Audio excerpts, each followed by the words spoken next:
आज की इस वीडियो में आप जानेंगे पाप मोचनी एकादशी के व्रत पारणा मुहूर्त के बारे में। एकादशी का व्रत कब खोलना है, द्वादशी तिथि कब से कब तक रहेगी, व्रत खोलने का सबसे शुभ मुहूर्त कब से कब तक रहने वाला है, व्रत खोलते समय क्या खाना चाहिए क्या नहीं खाना चाहिए, भगवान को क्या भोग लगाना चाहिए, साथ ही आप जानेंगे व्रत पारणा के नियम, महत्व और द्वादशी की कथा के बारे में। इस बार साल 2024 में पाप मोचनी एकादशी का व्रत 5 अप्रैल शुक्रवार को रखा जाएगा।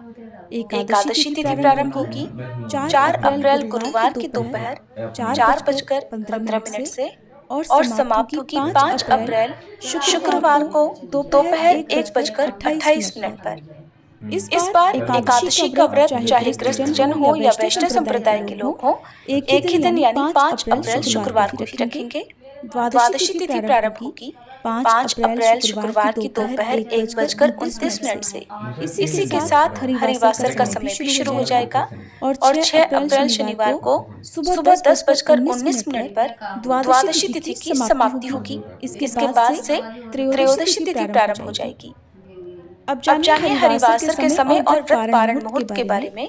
6 अप्रैल शनिवार को व्रत पारण की तिथि रहेगी और जो हरिवासर का समय है वो 5 अप्रैल शुक्रवार को शाम 6:30 तक समाप्त हो जाएगा। व्रत पारण का शुभ मुहूर्त शनिवार के दिन सुबह 6:17 से लेकर 9:25 तक रहेगा। आपको इसी शुभ मुहूर्त के अंदर अपने व्रत का पारणा कर लेना चाहिए। अब जानिए एकादशी व्रत पारणा तिथि के बारे में। तो द्वादशी तिथि को जिन भी भक्तों ने एकादशी का उपवास खोलना है, उन्हें सुबह जल्दी उठकर स्नान आदि से निवृत्त हो जाना चाहिए। जिस तरह से आपने एकादशी व्रत रखने का संकल्प लिया होगा, उसी तरह से आज द्वादशी को व्रत का पारणा यानी कि एकादशी का उपवास खोलने का भी संकल्प लेना जरूरी होता है। संकल्प लेते समय भगवान श्री हरि से जाने अनजाने में की गई गलतियों के लिए क्षमा याचना जरूर करें और अपने द्वारा रखे गए उपवास को स्वीकार करने का भी आप आग्रह जरूर करें। भगवान से प्रार्थना करें कि जीवन भर आपको इस व्रत को रखने की शक्ति प्रदान करें और इस व्रत का पुण्य आप और आपके परिवारजनों को भी मिल सके, ऐसा आशीर्वाद भगवान आपको दें। फिर धूप दीप जलाकर भगवान विष्णु को चंदन का तिलक लगाकर भगवान विष्णु का श्रृंगार करके उन्हें पुष्प धूप दीप माला अर्पित करके आप भगवान का पूजा अर्चन करें। भोग लगाने के लिए शुद्ध सात्विक भोजन का या फिर फलों का भोग सबसे उत्तम माना गया है। साथ में तुलसी पत्र अनिवार्य रूप से रखने चाहिए। तुलसी पत्र के बिना भगवान अपना कोई भी भोग स्वीकार नहीं करते हैं। इस दिन सुबह के समय दान में दी जाने वाली जो भी सामग्री आप देना चाहते हो उसे भी मंदिर में रखें, चाहे वो अन्न हो, वस्त्र हो या फिर दक्षिणा हो। और उसके बाद भगवान विष्णु के सामने दान देने का संकल्प लें कि आज के दिन आप जो भी दान करेंगे उसका पुण्य आपको प्राप्त हो सके और इस दान को भगवान विष्णु स्वीकार करें। फिर सबसे अंत में आप द्वादशी तिथि के दिन सुनी जाने वाली कथा जरूर पढ़ें या सुने, क्योंकि इस दिन भी आपको कथा पढ़नी या सुननी चाहिए। भोग लगाने के साथ ही जो भोग आपने भगवान को अर्पित किया है उसी को व्रत पारणा का शुभ मुहूर्त बीतने से पहले खुद ग्रहण करना चाहिए और उसी को ग्रहण करके ही आपका उपवास पूर्ण माना जाता है। इसलिए ध्यान रखें कि अगर आपका कोई दूसरा उपवास इस दिन है तो ऐसे में आप भोजन के बदले सिर्फ फलाहार कर सकते हैं। फलाहार में मौसमी फलों का या जूस का या ड्राई फ्रूट्स का सेवन आप कर सकते हैं, लेकिन तुलसी पत्र का सेवन जरूर करें, तभी एकादशी व्रत का पारणा पूर्ण होता है। कोशिश करें कि दान की सामग्री भी आप शुभ मुहूर्त के अंदर ही किसी योग्य व्यक्ति को दें। अगर ऐसा करना संभव नहीं हो पाता है तो आप गौ माता को जो भी भोग आपने भगवान को लगाया है उसमें से एक हिस्सा जरूर दें और या फिर आप चींटियों के लिए आटा शक्कर डाल सकते हैं। इस प्रकार से खुद कुछ भी ग्रहण करने से पहले आपको दूसरों को कुछ न कुछ दान या भोजन आदि देना होता है। अगर आपने एकादशी के दिन कलश की स्थापना की है या चौकी की स्थापना की है तो उसे द्वादशी तिथि को पूजा करने के बाद हटा लेना चाहिए। कलश का जो भी जल है उसको अपने घर में छिड़के और बाकी बचे हुए जल को अपने घर के किसी गमले में, पौधे में, क्यारी में आप विसर्जित कर सकते हैं और भगवान विष्णु की प्रतिमा को वापस से मंदिर में रख सकते हैं। जो भी चौकी है, पीला वस्त्र आपने चौकी पर बिछाया है उसे आप अगली बार पूजा के लिए प्रयोग में ला सकते हैं। इस दिन भी आपको शुद्ध सात्विक भोजन ही करना चाहिए। सुबह और शाम दोनों ही समय आप भोजन कर सकते हैं। ध्यान रखें मसूर की दाल का सेवन, लहसुन प्याज का किसी भी प्रकार के मांसाहार का सेवन व्रत रखने वाले भक्तों को द्वादशी तिथि को भी नहीं करना चाहिए। यदि महिलाओं या कन्याओं ने एकादशी का उपवास रखा है और द्वादशी तिथि को यदि आपको पीरियड्स आ जाए तो ऐसी अवस्था में आप अपने घर परिवार के किसी भी सदस्य से अपने नाम की पूजा करवा सकते हैं, अपने नाम से दान की सामग्री निकलवा सकते हैं। उन्हीं के हाथों से आप चाहे तो दान भी दिलवा सकते हैं, नहीं तो आप दान की सामग्री उनके हाथ से निकलवा कर आप किसी साफ जगह पर रख दें और जब आप शुद्ध हो जाएं उसके बाद आप इस दान की सामग्री को अपने हाथों से किसी योग्य व्यक्ति को भी दान में दे सकते हैं। लेकिन एकादशी का उपवास बीच में तोड़ना नहीं चाहिए और द्वादशी तिथि को आपको इस अवस्था में मानसिक पूजा जरूर करनी चाहिए। मानसिक पूजा आप करें, व्रत कथा पढ़े, सुने, मन से ही भगवान को भोग अर्पित कर सकते हैं, लेकिन खुद से कोई भी पूजा सामग्री को आपको नहीं छूना चाहिए, क्योंकि ऐसा करने से बड़ा भारी दोष लगता है। अब सुनिए द्वादशी के दिन सुनी जाने वाली व्रत कथा। राजा अम्बरीश राजा नाभाग के पुत्र थे। वे 7 द्वीपों के राजा थे। बहुत ही ब्रह्म ज्ञानी और विष्णु भक्त भी थे। वह भगवान विष्णु की कथाएं सुनते और हर दिन मंदिरों में दर्शन करने जाते। भगवान विष्णु की भक्ति के आगे वह अपना घर, अपनी पत्नी, पुत्र, धन धान्य सभी को तुच्छ समझते थे। एक बार भगवान विष्णु को प्रसन्न करने के लिए उन्होंने साल भर अपनी पत्नी सहित एकादशी का व्रत रखा। कार्तिक मास में जब उनके साल भर के एकादशी व्रत पूर्ण हुए तब उन्होंने 3 दिनों तक उपवास किया। भगवान विष्णु का विधि विधान से पूजन किया और ब्राह्मणों को 60,000 गौओं का दान भी दिया। संत महात्माओं को अपने राजमहल में बुलवाकर भरपूर दान दिया और उन्हें भोजन करवाकर संतुष्ट किया। राजा अम्बरीश जब ब्राह्मणों को भोजन करवाने के पश्चात शुभ मुहूर्त में पारण करने लगे तब उसी समय दुर्वासा ऋषि अतिथि के रूप में वहां पधारे। राजा अम्बरीश ने दुर्वासा ऋषि का पूजन और स्वागत किया और भोजन के लिए विनती की। तब दुर्वासा ऋषि कहने लगे कि राजन, मैं पहले यमुना नदी में स्नान करके उसके बाद भोजन करूंगा। ऐसा कहकर दुर्वासा ऋषि स्नान करने चले गए। उधर द्वादशी तिथि बीतने में बस कुछ ही मुहूर्त बाकी था, जिस मुहूर्त में व्रत का पारण करना आवश्यक था, नहीं तो राजा का व्रत निष्फल हो जाता और साल भर किए गए व्रत भी निष्फल हो जाते, क्योंकि एकादशी व्रत का पारण हमेशा शुभ मुहूर्त में करना चाहिए। द्वादशी तिथि बीतने के बाद व्रत का पारण किया जाए तो वो व्रत अधूरा रहता है और भगवान विष्णु भी उस व्रत से संतुष्ट नहीं होते। इधर मुहूर्त बीता जा रहा था और उधर अभी तक दुर्वासा ऋषि स्नान करके वापस नहीं आए थे। इसलिए राजा अम्बरीश दुविधा में पड़ गए। अगर अतिथि ब्राह्मण को भोजन करवाए बिना पारण कर लेते तो बड़े भारी पाप के भागीदार बनते और पारण नहीं करते और मुहूर्त बीत जाता तो पारण का महत्व ही समाप्त हो जाता।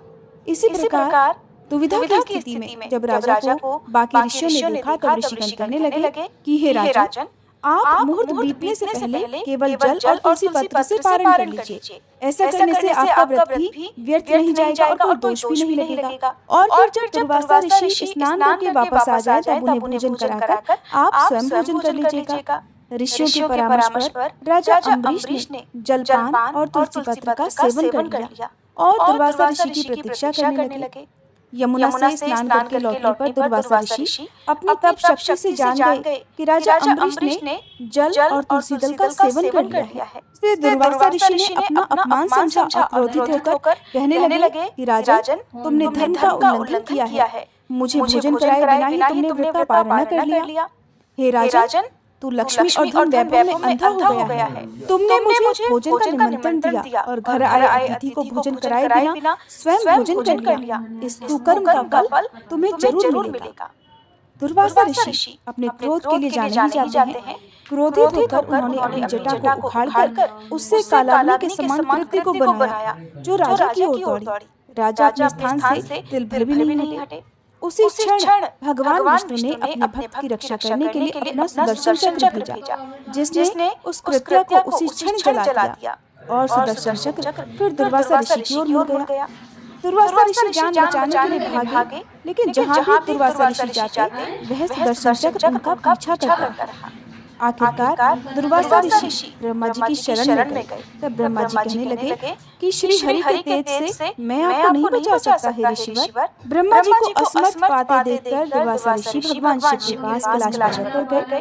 तब भगवान शिव कहने लगे कि हे ऋषिवर, विष्णु जी के चक्र से आपको बचाना मेरे वश में भी नहीं है, इसलिए तुम भगवान विष्णु की शरण में जाओ। फिर आखिरकार दुर्वासा ऋषि वैकुंठ धाम में गए।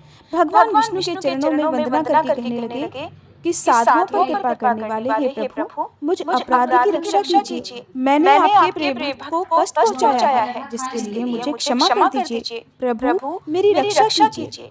तब भगवान विष्णु कहने लगे कि हे ऋषिवर, तुमने वास्तविकता जानते हुए भी मेरे भक्त को कष्ट पहुंचाया है और मेरे भक्त मुझे अत्यंत प्रिय हैं। अब आपकी रक्षा का एक ही उपाय है कि आप राजा अम्बरीश से क्षमा मांगो। अगर वो तुम्हें क्षमा कर दे तो समझो तुम्हारी रक्षा हो गई। वह बहुत दयालु है और धार्मिक राजा है, वह तुम्हें जरूर क्षमा कर देंगे। दुर्वासा ऋषि फिर राजा अम्बरीश के पास पहुंचकर उनसे क्षमा मांगने लगे। मुनिवर को दुख में देखकर राजा अम्बरीश को बहुत दुख हुआ। तब उन्होंने भगवान विष्णु के सुदर्शन चक्र को शांत करने के लिए स्तुति की। स्तुति सुनकर सुदर्शन चक्र शांत हो गए और वापस लौट गए। दुर्वासा ऋषि भी सुदर्शन चक्र के ताप से मुक्त होकर सुखी हो गए और फिर उन्होंने राजा को आशीर्वाद दिया। फिर कहने लगे कि हे राजन, आप बहुत बड़े धर्मात्मा और दयालु हैं। आपने मेरी दुष्टता को भुलाकर मेरी रक्षा की। दुर्वासा ऋषि को सुदर्शन चक्र के भय से मुक्ति में 1 वर्ष व्यतीत हो गया था, लेकिन राजा अम्बरीश दुर्वासा ऋषि की प्रतीक्षा में 1 वर्ष तक केवल जल पीकर ही रहे।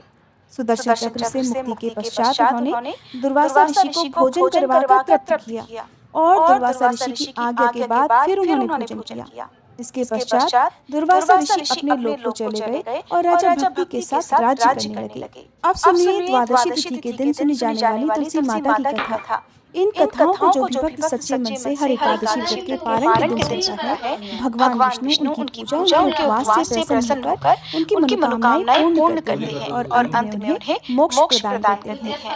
एक बार भगवान शिव ने अपने तेज को समुद्र में फेंक दिया था। उससे एक महातेजस्वी बालक का जन्म हुआ और यही बालक आगे चलकर जालंधर के नाम से पराक्रमी दैत्य राजा बना, जिसकी राजधानी का नाम जालंधर नगरी था। दैत्यराज कालनेमी की कन्या वृंदा का विवाह जालंधर से हुआ। जालंधर महाराक्षस था। अपनी सत्ता के मद में और अपनी शक्ति के मद में चोर उसने माता लक्ष्मी जी को पाने की कामना से युद्ध किया, परंतु समुद्र से युद्ध होने के कारण माता लक्ष्मी ने उसे अपने भाई के रूप में स्वीकार कर लिया। वहां से पराजित होकर वह देवी पार्वती को पाने की इच्छा से कैलाश पर्वत पर गया। भगवान देवादिदेव शिव का ही रूप धरकर माता पार्वती के समीप हो गया, परंतु माता ने अपने योग बल से उसे तुरंत ही पहचान लिया और वहां से वह अंतर्ध्यान हो गई। देवी पार्वती ने क्रोधित होकर सारा वृतांत भगवान विष्णु को सुनाया। जालंधर की पत्नी वृंदा अत्यंत पतिव्रता स्त्री थी। उसी के पतिव्रत धर्म की शक्ति से जालंधर न तो मारा जाता और न ही पराजित होता था। इसलिए जालंधर का नाश करने के लिए वृंदा के पतिव्रत धर्म को भंग करना बहुत जरूरी था। इसी कारण भगवान विष्णु एक ऋषि का वेश धारण करके वन में जा पहुंचे, जहाँ पर वृंदा अकेली भ्रमण कर रही थी। भगवान के साथ 2 मायावी राक्षस भी थे, जिन्हें देखकर वृंदा भयभीत हो गई। ऋषि ने वृंदा के सामने क्षण भर में ही दोनों को भस्म कर दिया। उनकी शक्ति देखकर वृंदा ने कैलाश पर्वत पर महादेव के साथ युद्ध कर रहे अपने पति जालंधर के बारे में पूछा। तब ऋषि ने अपनी माया से 2 वानर वहां प्रकट किए। एक वानर के हाथ में जालंधर का सिर था और दूसरे के हाथ में धड़। अपने पति की यह दशा देखकर वृंदा मूर्छित होकर गिर पड़ी। होश में आने पर उन्होंने ऋषि रूपी भगवान से विनती की कि वह उसके पति को जीवित कर दे। तब भगवान ने अपनी माया से फिर से जालंधर का सिर धड़ से जोड़ दिया, परंतु स्वयं भी वह उसी शरीर में प्रवेश कर गए। वृंदा को इस छल का जरा भी आभास नहीं हुआ। जालंधर बने भगवान के साथ वृंदा पतिव्रता का व्यवहार करने लगी, जिससे उसका सतीत्व भंग हो गया। ऐसा होते ही वृंदा का पति जो महादेव से युद्ध कर रहा था, जालंधर युद्ध में हार गया और उसका वध कर दिया गया। इस सारी लीला का जब वृंदा को पता चला तो उन्होंने क्रोधित होकर भगवान विष्णु को शिला होने का श्राप दे डाला और स्वयं भी सती हो गई। जहाँ पर वृंदा भस्म हुई वहाँ तुलसी जी का पौधा उगा। भगवान विष्णु ने वृंदा से कहा, हे वृंदा, तुम अपने सतीत्व के कारण मुझे लक्ष्मी जी से भी अधिक प्रिय हो गई हो। अब तुम तुलसी के रूप में सदा मेरे साथ रहोगे। जो भी मनुष्य मेरे शालिग्राम के साथ तुलसी जी का विवाह करेगा, उसे इस लोक और परलोक में विपुल यश की प्राप्ति होगी। जिस घर में तुलसी जी होती है, वहाँ यम के दूत भी असमय नहीं जा सकते। गंगा जी और नर्मदा नदी के जल में स्नान और तुलसी जी का पूजन एक बराबर माना जाता है। प्रेम से बोलिए विष्णु भगवान की जय।